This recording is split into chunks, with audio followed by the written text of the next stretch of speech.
back. I'm sure you have heard about the BLACKHAWK and the American Airlines jet that crashed. I found some very weird information tying back to the BLACKHAWK, which is what you're seeing right here. Here's the squawk number 0125. This was labeled as PAT-25, which usually means someone important was on the helicopter. The media is saying different. Take that with a grain of salt. Anyway, this is exactly the point where the transponder of the BLACKHAWK turned on. So we are able to follow it from the second it turns on here. Here's part of its path. It kind of comes down this river, zigzags, and then eventually, as I'm sure many of you saw, it collides with that airplane right about here. But what's important here, and I want you to focus on this, is exactly where this transponder turned on, because this area is very significant, and I'm going to show you why right now. So the first thing I did, obviously, was go to Google Earth, and I found this exact area. And here it is right here. Here's Lawton Street. You can go back. This is also Lawton Street, and this is part of Lawton Street as well. Now look exactly where this thing turns on. Right here in between this home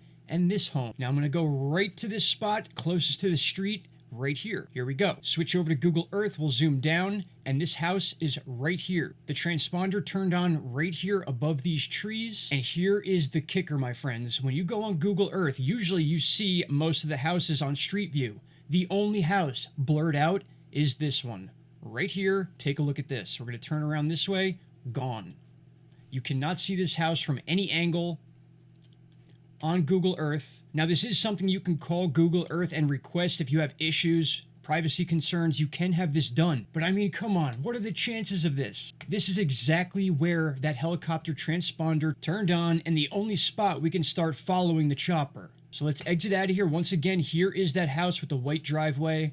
This is the house that's blurred out. The transponder turned on right here over these trees. Now, I'm still trying to figure out what to make of this, but I went to Grok, and it's pretty interesting what Grok responded. All right, here we go. If the flight data indicates that the BLACKHAWK's helicopter transponder went on directly over 6907 Lawton Street, McLean, Virginia, and this is the only house blurred out in that area, several points can be considered. Obviously, coincidence or connection. The coincidence of the transponder activating directly over a blurred house could be significant, but without specific details or official reports linking the two events will remain speculative. Obviously, it's going to remain that way. They are saying this was a training exercise. I still believe there is way more to this. Now, just take a look at this one real quick. It says flight data and timing. If the transponder data aligns with the moment of the crash or shortly before, this could be a key piece of information for investigators. However, the activation of a transponder over a particular point doesn't inherently imply a direct cause or effect with the crash unless further evidence supports this. Now, obviously, I do believe that as well. This could be a total coincidence, but I just find it very, very weird how the one house blurred out in this entire freaking town is the one house this transponder turned on over. And now if we can catch some of this flight, let's go ahead and look at it. I'm sure a lot of you have seen it, but here we go. And there's the crash there. So this thing was zigzagging all over the place. And there were some instances where this helicopter was almost going towards other airplanes before it finally made contact with the American Airlines jet. And this is the last frame we have where they make contact and fall into the river.